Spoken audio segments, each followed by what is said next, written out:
Welcome back to the Marching Arts Podcast. I am definitely not Jen. And I'm not Jen either. She's over there. Yeah. So thank you to those that comment on the videos and are liking Jen's content. So thank you for that. And for the guy that commented on your video that was disappointed you weren't Jen. Nothing I can do about that. I was born this way. Sorry. I can't do much about it. Born this way. Exactly. But the gang is back. We're here for a podcast. We haven't done one in a little bit. We have done videos, so hopefully you guys got to watch the previous videos, the top 3 series. I thought it was a really good series. I really liked seeing our different opinions on the shows, so that was kind of cool. And if you haven't seen it, please go back. It's going to be up in the corner up here. Actually, I got the corner right. And you can watch that series. So, we have some stuff to talk about today. Yes. I was going to say, by the time this video is released as well, I will have released my Return of the Wheel. So, for those who don't remember, I had the wheel last off season, which was populated. So, I came across this horrible thread on Reddit. And for those of you who think that never has there been a bigger hive of scum and villainy as Drum Corps Planet, you should just point your way over to Reddit and have a look at some of the stuff that's posted there. Anyway, there was this thread on Reddit last year, which was the worst Drum Corps shows of all time. So I populated the wheel with those last year.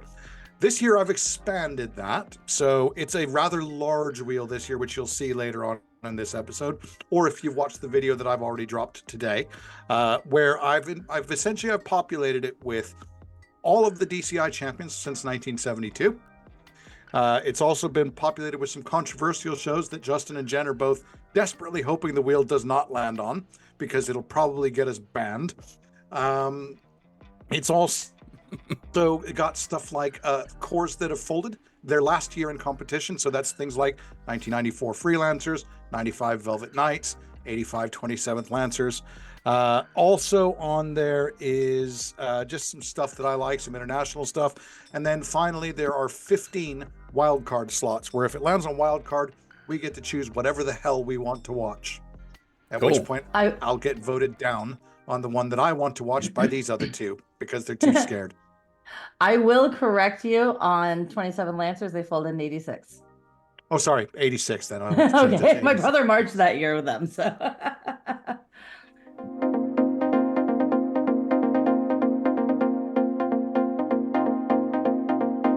All right, well, our first... Sorry, real go quick. ahead. Before you go, Justin, before you go, did you know that we have a merch store? Because I have some merch on. Have you seen it? Oh, yes. Let's uncover the logo there so we can see it. Yeah, move the little strap out of the way. Yeah, there you go. Look at that. Yay. Official merch. Hold on a second. It's just too warm. So it's just such a high quality jumper. It's just so warm. There we go. Look at that. Check that out. Support your core, support your channel. Yeah. There we go. I think this might be the only Mind shirt in the United Kingdom, you know. Yes. Because you're the only one crazy to pay the shipping cost for it. Well, unless somebody marched and then now they're back in the UK and they actually brought it with them. That is true. We do have UK members. Well, that'd be cool. You walk around and someone's gonna go, "Hey," and then they'll point at your shirt. I know. All right. Well, we have news. We have quite a bit of news actually, and I probably am missing some stories. I tried to go through and comb all the stories that I could. So, but this one kind of caught my eye. I thought this was kind of cool. A lot of things happened in 2024 that were firsts for a lot of groups. So, let's go ahead and talk about it. So this one is the 7 corps who broke their all-time high scores in 2024. And the first one, of course, is Bluecoats, 98.750. Considering they won the last time in 2016, they only scored a 98.2. It looks like so. Mm-hmm. That's a really high score, 98.750. Yeah. Well, no, when they won, it was only like a 97 something actually. So, well, a 97. Oh, something. what? Oh, that's our previous high score was No, 2019. the previous high score. Got it. When they got Okay. second. Okay. Okay. So maybe they scored higher when they got second than when they got first. That does happen, right? I mean, some years. Oh, yeah. And once again, it's all about that ranking, right? And that slotting. It's like the scores. Okay, so Boston, of course, 97.413. That was a great show. I'm going to dog DCI for a second and be like, could you possibly pick a worse picture of this show? No offense to the members in this picture, but none of them are doing the same thing. They're mid-transition of a body pose. Yep. And it is just, I mean, seriously, it's just, I feel like there are so many better pictures of Boston they could have chosen. Exactly. Yeah, and also, this is an outtake. This would have never been submitted to my publisher if I was this photographer. So. And talking about Bluecoats and Boston as well. I just want to comment. Both your guys' videos were excellent. Some great, excellent breakdowns on those. I really enjoyed your video, Jen, as well. It's nice to. Because the thing is, I think that both Justin and I lack a little bit is maybe Justin knows a bit more than me, but as far as like the technical side of things of color guard, and I think that it was your take on that was really, really good. I really did enjoy your video. Thanks. Yeah, your analysis. My analysis was really good. When you can hear it over that horn line. I can look at something and know if I like it. I can look at something and know if it's clean, but I don't really understand the technical aspects of everything, which I thought was pretty cool. Right. Yeah, I think well, in Kanan, your video, you're breaking things down and going back. I never stop my videos. I don't know what it is. Some people are like, go ahead and just stop the video. I'm like, I'm not that kind of person where I like stop and go back and look at things because I want to just see it in transition. I don't want it to stop. But some people, and your video was fine because you actually showed like the reveal of the guard when they came out for the very first time. That was kind of cool. I thought it was super cool. I honestly didn't. I wouldn't have caught it. My favorite moment of their show happened in the first 10 seconds. Well, it's so funny. That's like my favorite GE moment of their show, and then later on there's like a rifle feature, like this, like a minute later. That's like my favorite guard moment. It's just so good. It's such a great rifle feature. So yeah. All right, so 13th place for Pacific Crest with an 86.350. 1 point above their high. Yeah. I got something to say about this. Okay, go ahead. That's got to be about as satisfying as kissing your sister when you came in 13th place. Oh, yeah, it's the worst place to be. 13th is the worst. Yeah. Yeah. So let me ask you this, guys. I mean, we've talked about it privately in our little chats and stuff like that. But, when you look at the quality in what we've got now, I would say there's an argument to expand finals to 15. Yeah, I agree. I agree to that. We're going to put a poll. I'm going to put a poll out in conjunction with this video. But I totally think so. I mean, why not have 15 cores? What is it going to hurt to have 15? Then you'd have more. You could have more movement. You could have more spread. You could. I mean, there's a lot more you can do with 15 cores in the mix. So. Because when you and historically over the last several years, that drop has always been from 15th to 16th. Mm-hmm. When you look at the gap in score, I mean, I'm going to be the only Debbie Downer in this whole situation, and just from a logistics side of it, squeeze 15 cores on the field for retreat, squeeze 15 cores into the schedule. Retreat's already long enough as it is. The show either starts at 4:00 in the afternoon or it goes until 1:00 in the morning. I mean, it's already a really long day. I totally get what you're saying. So just from a logistics standpoint, from a competitive standpoint, the problem with having 12 is that we're going to start seeing the same 12. And the only bubble that's ever going to happen is maybe that 12th place flip-flops. But with all the strides that Colts and Troopers have made, unless something catastrophic happens to them, I don't see them dropping out in the next few years. So, I mean, that means that only logistics... Especially with the staff additions that they've had, they're not going nowhere. And so it's like, now the point is the only question is going to be, who's in 12?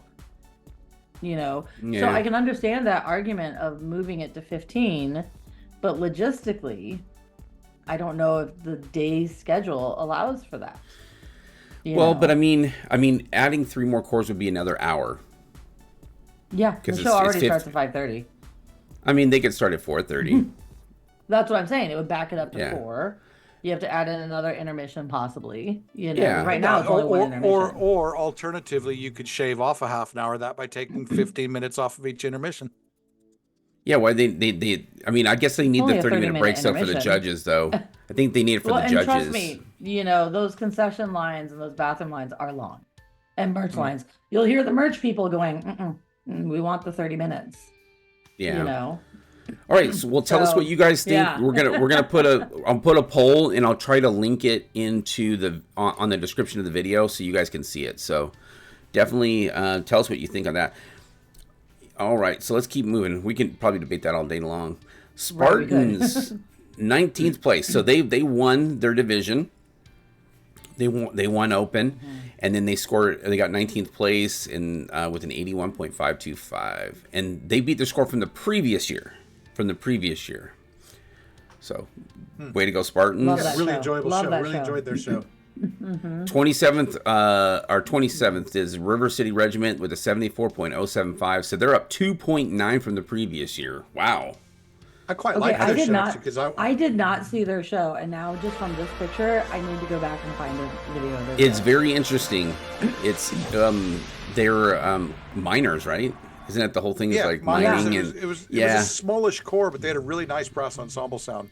You know, a really nicely balanced ensemble sound. Yeah, really good, man. And that's what I keep telling everybody. I go, all the cores from top to bottom were enjoyable. There wasn't a show that I was like, oh, this is kind of eh. I actually really I loved Battalion. I thought they had a fantastic show. River City Rhythm, right? River City Rhythm had a great show. These guys, their show was entertaining. I mean, it's so cool.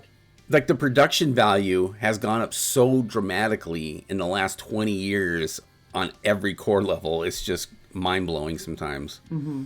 Did they turn their lights on? What ultimately boils. They do actually. They do turn those on. Yeah, they're LEDs. What I would say as well is I mean, and when you're looking at the cores that we're going through now, so, you know, 28th Raiders at a 71.3. Raiders had a really nice show as well. If you just don't give a toss about the scores and the placements and just want to be entertained, there's a lot of really good drum corps outside of the top 15 in DCI. Open Class has got some really nice entertaining shows. All Age Class has some really nice entertaining shows as well. So yeah, just as an FYI, you're kind of like freezing up every now and again. So who is? Not like it matters. Kanan is? I'm not seeing that. I'm not seeing that. So I'm seeing it on my side. Interesting. What if it's me? Well, you are as well. Well, all right then. Yeah, but look at the point jump, 4.125 from the previous year. So way to go, Raiders. So and this is a testament. And this is a testament to the quality of instruction that's happening at that level. Exactly. And you know what? And a lot of these cores don't rehearse as much as everyone else because they have a shorter tour. They start later. They only do weekends. So to have that kind of a progression is really awesome. Colt Cadets, 70.5. Great uniforms this year for Colt Cadets. Sorry to back on to Jen's comment there about the quality of instruction and just the quality all around. I mean, that's perfectly encapsulated by the fact that Spartans have said they have no interest in moving to world class. Yeah, they're perfectly happy where they're at. They're having a great time doing what they're doing, where they're at, and they have no desire or intention or need to change. And that goes, you know, in WGI. If I might be mistaken now, at least when I marched in WGI, when I performed in WGI, if you won a class, you got bumped. You know, and that's not the way we structure in DCI. You know, because the open class is structured by a lot of paperwork as well. You know, I mean, like, it's not just like you won open class, go be a world class corps. There's so much more involved in it that I can understand Spartan's decision to, even though they win and they come close to winning every year, to stay in open class. I can understand that. Yeah. But yeah, All great right. uniforms here. Yeah, I really like them. And they went up 0.475, so half of a point. And I'm not normally a fan of gradient uniforms, but that's a nice looking uniform.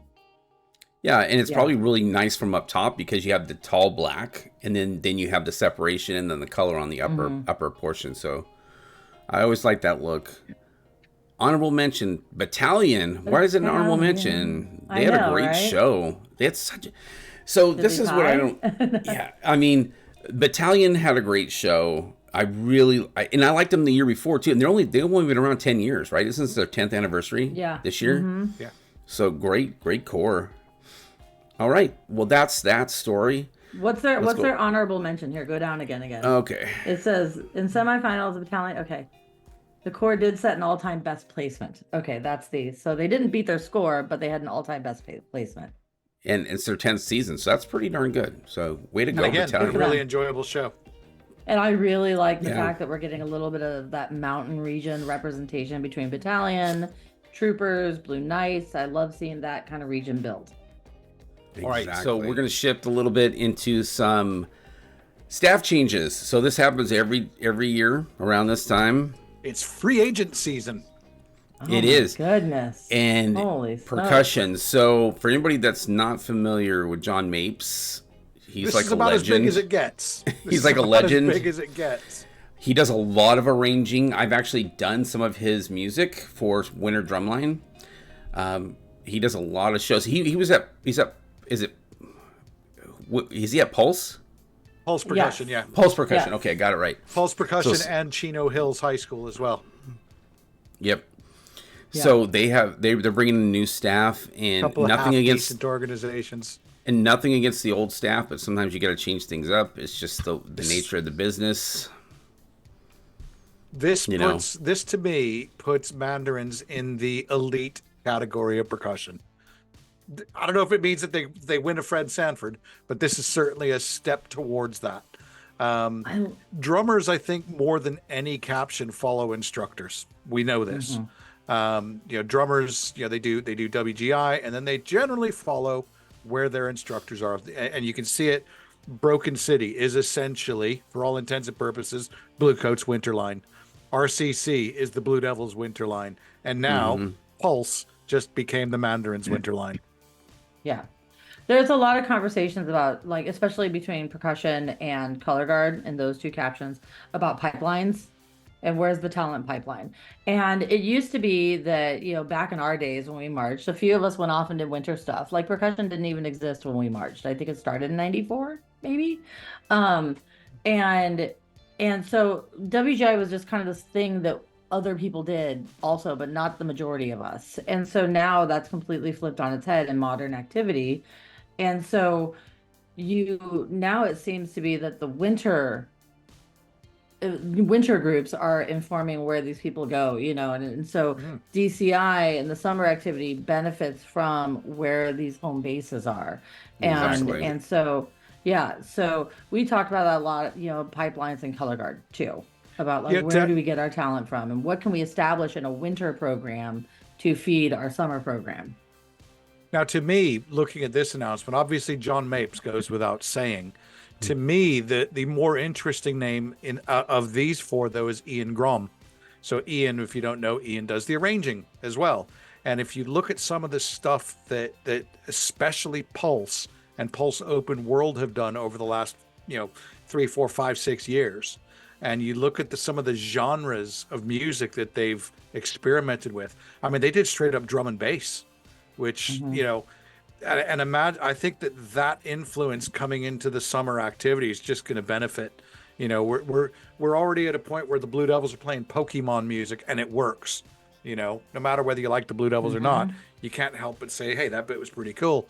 And if these guys come with the same creative risk taking that they take in WGI, I am all for it. Was Pulse the drumline that went to America's Got Talent? I don't know.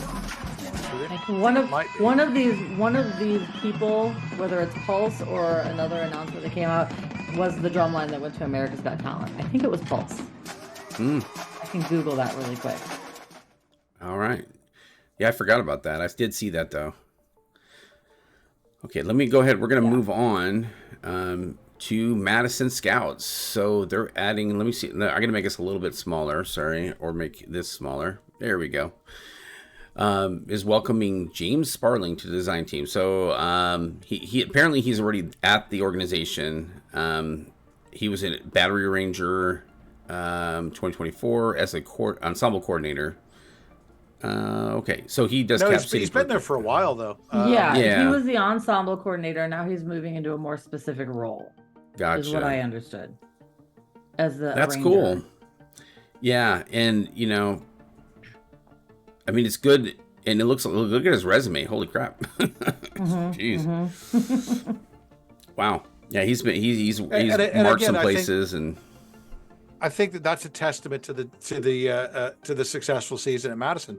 They're not feeling the need to do wholesale change. Hey, we made top 12. Mm-hmm. We're happy with the direction that we're in, and let's firm up who we've got. I think that's really cool. Yeah. So Troopers has 2 different announcements. 2, not 4. 2. They have a new audio design leadership. So let's pull that one up here. I kind of like the way that they do their little photography. That's kind of cool. Yeah, they're kind of keeping the branding going. I like that. So they have an audio designer. He's you can read his bio here, and I'm going to put all these links in the description below. Let me make sure I copy this one because I think I have it wrong on the other one.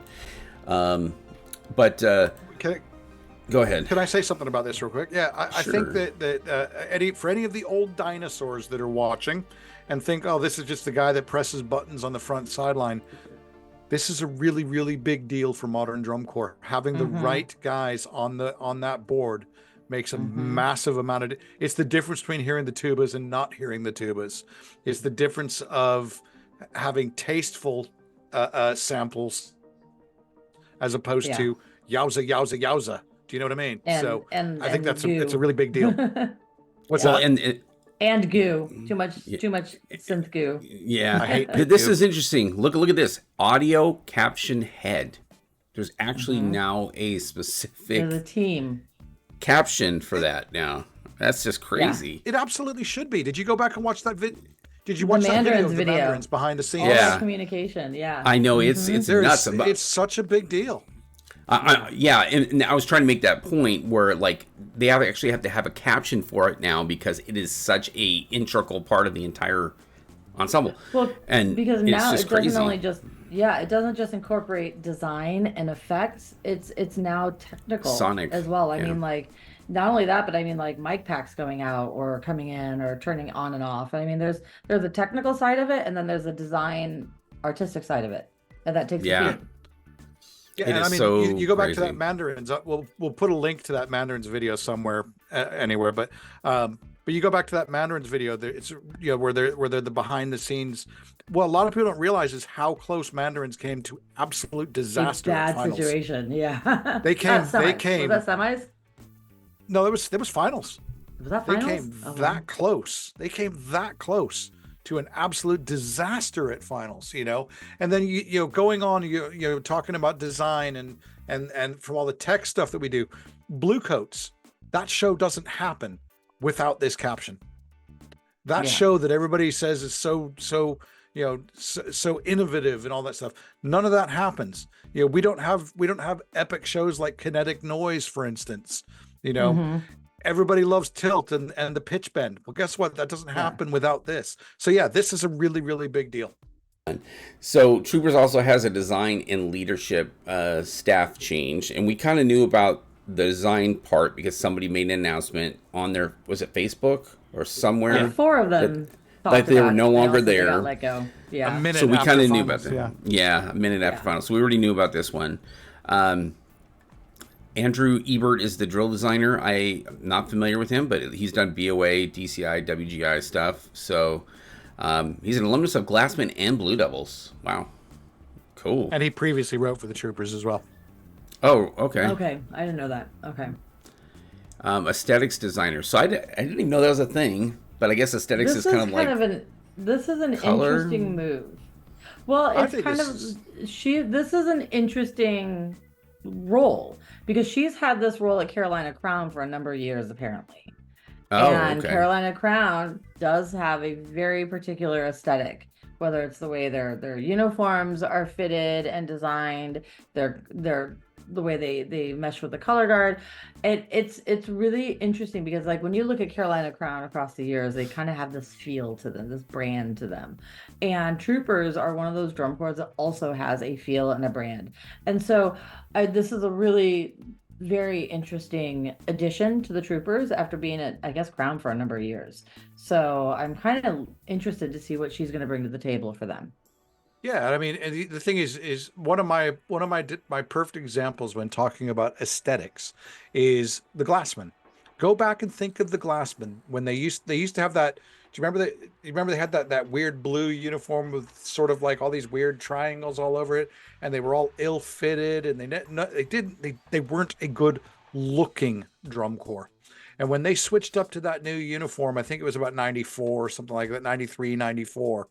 So yeah, I remember one of the first thoughts that I had when I saw them is that is the best looking drum corps on the field. They all had a really nice fit to their uniform. The uniforms looked good, and they instantly, to me, looked 5 points better. You know, just stood still. And I think that aesthetics, especially, is the difference between capes and no capes. You know, it's the difference between, you know, your look fitting your show and fitting your image and your style, or not.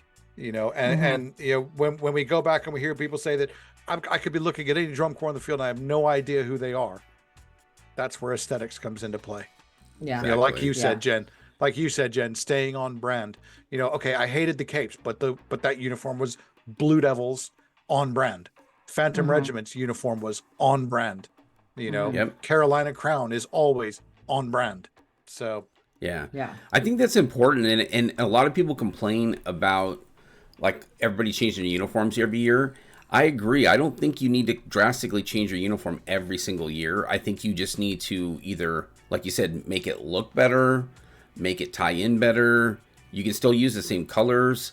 But I mean, last year, a lot of people changed colors completely. Like blue coats. They were no longer the blue coats. Yeah.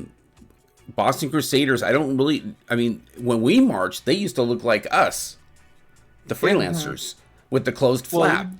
And then now 86, they actually borrowed a bunch of our uniforms. They did. Yeah. 86 Boston, when freelancers did march in 86, Boston actually borrowed a bunch of the freelancers' uniforms. And they just probably closed the flap. They closed That's all they did. Yeah. That's all they did. I saw one final comment that I'll make on this particular announcement here on Molly here is that and I saw this on another channel, and I thought that it perfectly summed it up when talking about aesthetics. The person who's in charge of aesthetics of a drum corps, if they do their job right, you never know about it. If they don't do their job right, you certainly do know about it. So yeah. Agreed.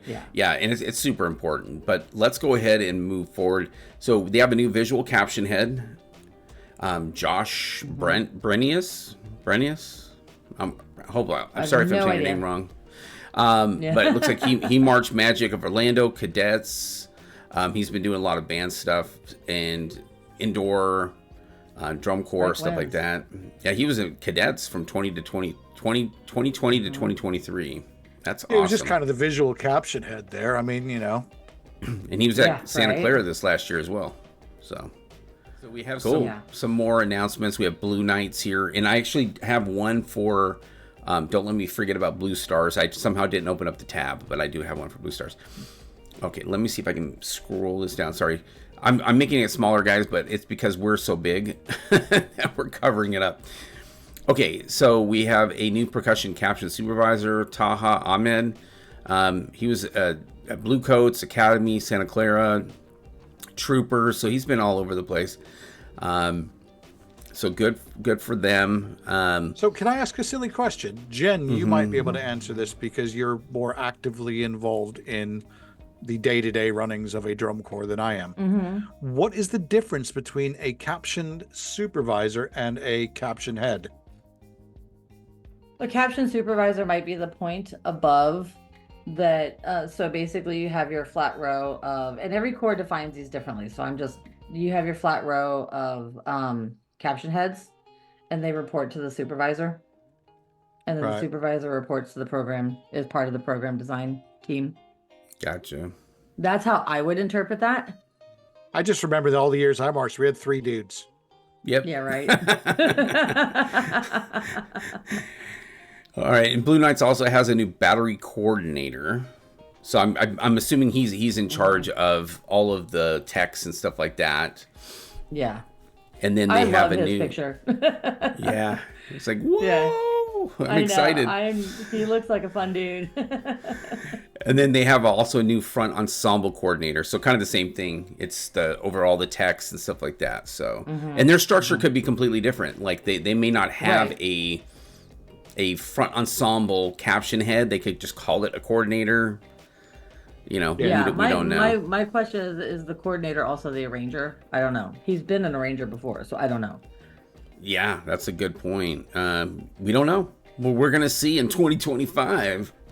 So Crown has also some new faces in their creative team. So Cliff Walker and Joe Hobbs. I'm not familiar with either of these gentlemen, but that doesn't mean anything because I'm not in that realm. So it looks like they're doing Cliff percussion Walker design and was over at- orchestration. Cliff Yeah, Walker was he was he was over the at caption at Cavaliers. Cavaliers. Oh, cool. Okay. Yeah. Or designer just- and arranger, sorry, at Cavaliers. Got it. Sorry, I didn't read that part. And I purposely don't read these articles before we do this because I want it to be like a legit like reaction. And that's what we're kind of going through. I mean, I Right. probably should read them before, so I'm at least a little more educated. But you know, I could talk about this one a little tiny bit, and it's really more about the outgoing percussion team than the incoming one, and that is so they had a chap called Jared Andrews that was working with Carolina Crown, been there the last couple of years. I know Jared because he worked with us at Kids Grove Scouts as part of the System Blue partnership that we had. So when he was with Blue Devils, they used to come over and work with us in the week before UK and European championships. And so I know Jared reasonably well, really, really good guy, great percussionist. And I think that if he was pushed by all accounts, it seems that him and his team were. I think they pulled the plug maybe a year too early. I have seen over the last couple of years, Carolina Crown's percussion to me has seemed to be improving quite a bit. And it's been no secret that historically Carolina Crown percussion has been, relatively speaking, of course, the weakest link with Carolina Crown. You know, it's the how do you win a caption when you're being anchored down by one, or how do you win a championship when you're being anchored down by one caption? And historically percussion has been that caption. But I do think that if you go back and you watch, you know, Carolina Crown from 3 years ago and then look at it from last year and the year before, you know, that I think that percussion caption was making moves in the right direction. So I do kind of wonder, did they pull the plug a bit, maybe a year too early? So anyway. well, and I think honestly to add on to that, I don't think Carolina Crown show leaves any room for drum features or focusing Yeah. on the Guarded brass. percussion. Yeah. So I mean, how are you going to win percussion if you're not featuring them by themselves? You know what I mean? Yeah. Like going, hey, this is what we can do, but every other corps does it. Santa Clara, Blue Devils, Scouts, everybody does it except for Crown because it's all a part of the entire package. Right. Ironically enough, one of my favorite percussion features of the last, say, 15 or 20 years was actually Carolina Crown. It was 2014 Carolina Crown when they were doing their percussion feature on all the metallic bits and, you know, their space show. And again, it was just talking about innovation, something different, a nice different sonic soundscape. And I thought it was really, really super cool, fit with the show really well. And they were playing some pretty nice beats, you know, so. Yeah. I think you need to give them a little bit of room, you know what I mean, in the show to feature them. Otherwise, you're how are you Otherwise, really gonna, you're hiding them. Yeah, you're just putting them in Right. the ensemble, in which they should be hidden if they're part of the ensemble sound at the time. Yeah. They should just be a part of the musical elements. But if you want to feature them, But if you're hiding them because they're a weak link, then that's a problem. Then that's doing is highlighting that they're a weak link. So the last story I have, I think, is the last one. I'm just double checking everything. Yeah, okay. Blue Stars. Andrew Markworth. He looks like percussion, composer, and arranger. So he, okay, so can percussion. Do all of it. More percussion. More percussion. He had a positive. Oh, he was on their staff already. Okay. He had a positive impact on our 2024 season, and we look forward to further collaboration. So, is he just moving up? So maybe they bumped him up from something. He might be moving up the ladder from something else. Gotcha. All right. Let's spin a wheel. Let's spin a wheel. Let's see what happens. Let's spin a wheel. Let's spin a wheel. I'm really kind of able to share. Okay, I right. can do that. I'm kind of scared. Right. Let's go ahead and spin the wheel now. So I've already explained everything, how it works. So let's just go. Spin away. Round and round she goes. Anything you guys hoping it lands on? Anything you hope? Well, there's 21 opportunities. I know. It's just gonna be 2008 Phantom. 2008 Phantom. That would be Here lovely. we go. Here we go. Here we go. Oh, this is intriguing. 2024. Chino Hills High School. All right, so we're going to be watching Chino Hills High School. This is their did they win? They won this year, right? I believe so, yes. I believe so, yes. And this just gives us a little bit of street cred as well. We're not just drum corps, we are the marching arts. Yeah. Yeah, and preparation for the upcoming season too. So we're getting really close to that. Season starts in February, right? So we got a little bit of time. All right, here we go. The thing I would say watching this show, I've seen this show before. The thing is, you just have to watch this. Performing their and in your head, 2024 keep program, reminding yourself, running these are high and school running. kids. High school kids, WGI Sport of the Arts is proud to present Chino Hills High School. Something I've always liked about WGI as well is that the crowds are so supportive. To a fault.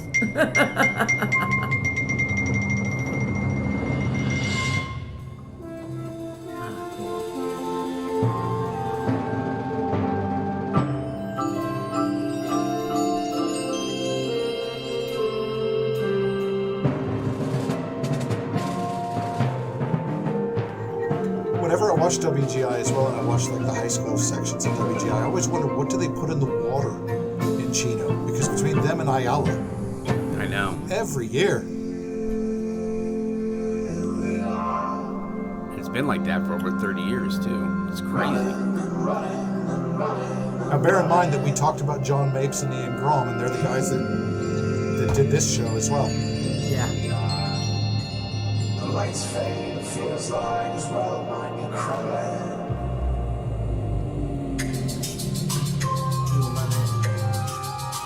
I love the I don't body know work. If you guys have not watched in like a world, like independent world, they actually have performers that aren't even drummers. Oh yeah. Almost like visual, like dancers, movement type stuff like that. I did choreography for 1 year of winter percussion, and yeah, that's who I worked with was the movement. Ooh, basses. High school kids.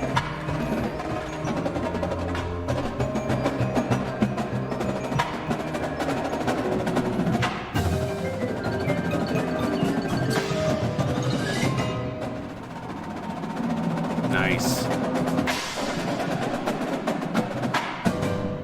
Damn.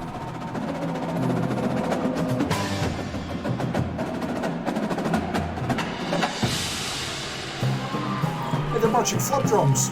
Yeah.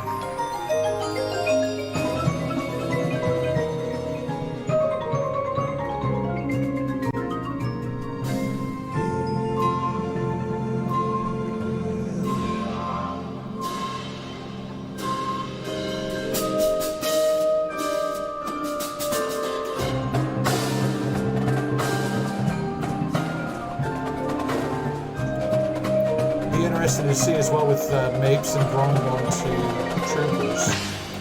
Are they going to bring? Was it Troopers? No, they're not. They're Mandarins. mandarins. Mandarins. Sorry, Mandarins. is, are they going to be bringing cymbal lines back? Because they always have cymbal lines in their I ensembles. feel like we're gonna see a resurgence of cymbals. I don't know why. We need to. Yes, somebody mentioned that actually in one of the comments. Are we going to see symbols? Yeah.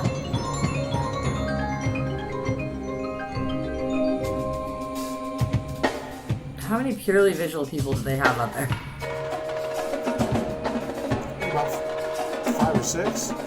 Oh, no. What's more? Every guy had that prop.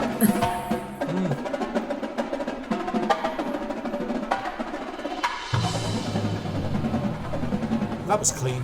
Oh, yeah. I guess they're doing it in Scholastic World now, too. I didn't realize they had them there until you pointed it out. To what? Oh, the visual people? Yeah, they just do visual. Oh, yeah. That's it. Ooh, symbols.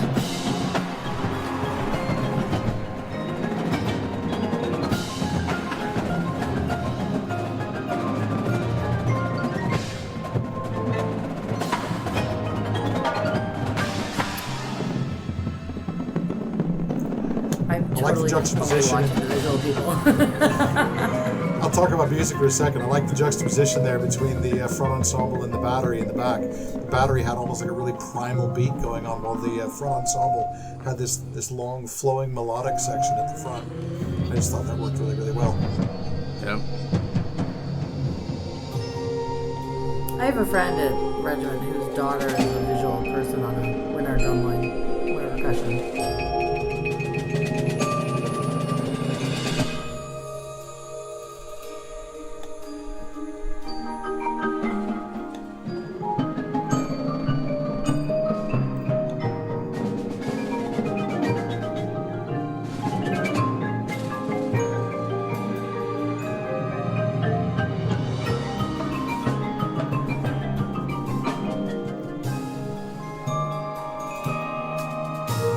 Body movement they have to do. Yeah, this is a Jeez. nice front ensemble moment, and then giving great choreography segment. And if you notice the pit, their visual went to the from the one side to the other side to highlight the visual. That's cool.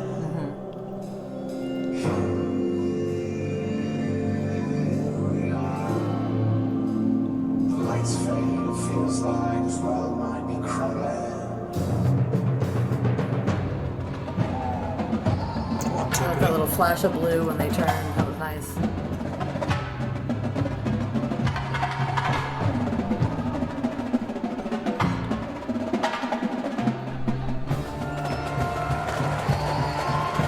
Man, my drumline in the 80s couldn't play this. At my high school band, there's no way. And I mean, for such a relatively small stage, they move with a lot of velocity as well. Yeah, theirs is pretty tight. I wonder if it's like a 50 by 110 or 55 by 110, like wide.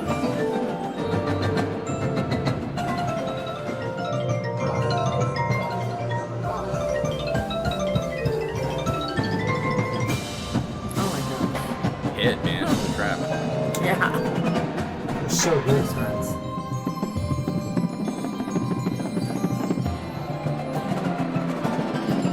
God, that bass line is tight. Yeah, they are.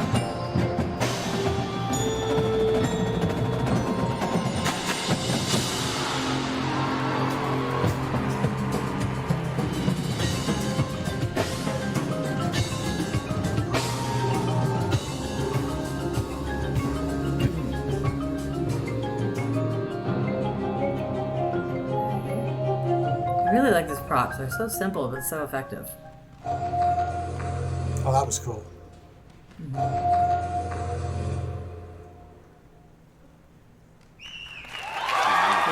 I like it. High school kids. Don't you know?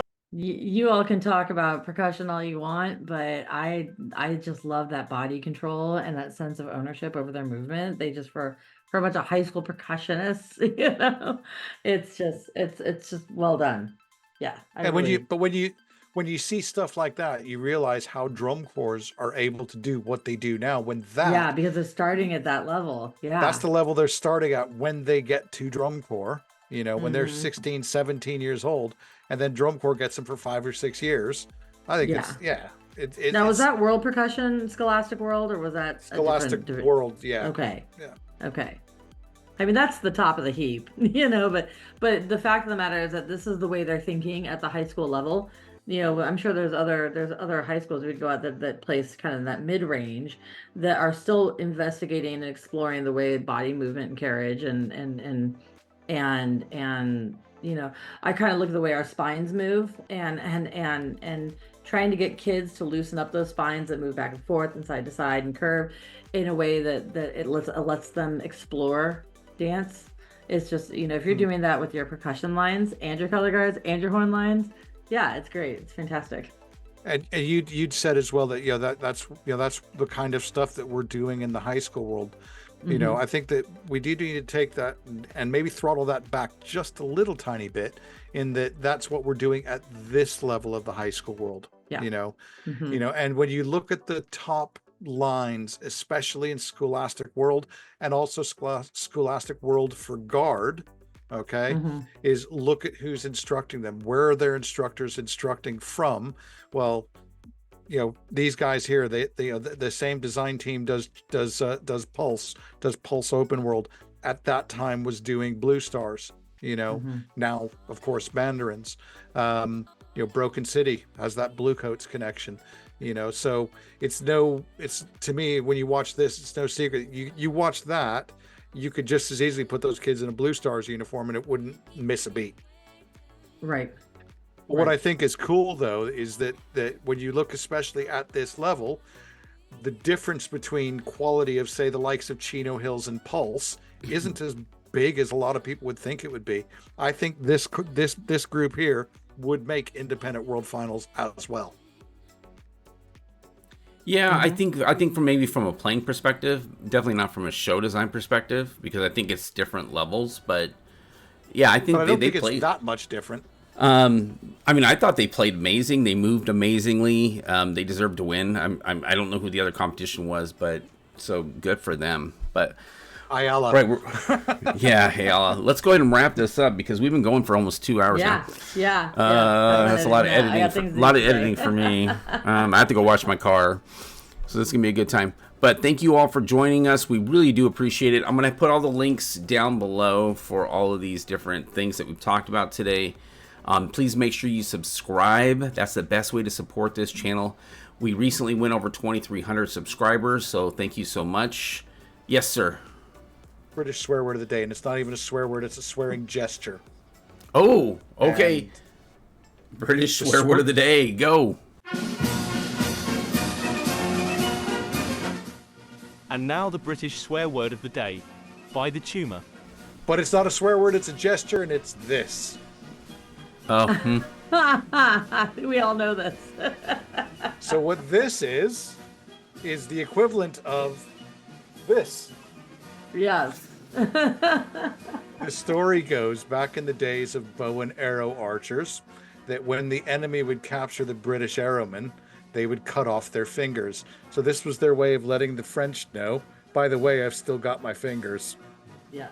And that's your British swear word of the day. The British swear word of the day. And that was the British swear word of the day. Okay, so having said that, let's go ahead and remind everybody that we do have a community page and we have merchandise store. We have different ways you can support this channel. So please help us get to Indianapolis in 2025 because we want to be there. Both Kanan and I. Jen just drives. She gets there. I know. 4 hours. Hey, man. I need to go so I can get my Phantom Regiment shirt next year because there ain't no way she's going to send me another one. Gosh, I know it's expensive. But please help support the channel. We would greatly appreciate it. And also make sure that you comment. So, and take our poll. So I'm going to put the poll in conjunction with this video, whether or not you think that top 12 should really be top 15.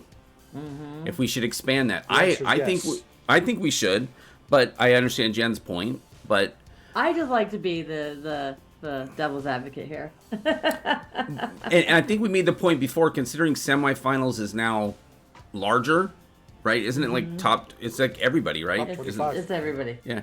So why not make the top 15? You know, but tell us your guys' thoughts. We'd appreciate it. But until the next one, which we have scheduled at some point in October, right? October 9, I think. All right, so we will make sure that we keep putting out videos for you. Watch for Kanan's video that's coming out really, really soon. And then also additional videos. So thank you guys so much. We'll see you on the next one. Yeah. And no matter where you're doing it, no matter how you're doing it, no matter when you're doing it, or no matter where you're doing it, just when you're doing it, make sure, march on. March on. Thank you guys so much. Ciao. Bye.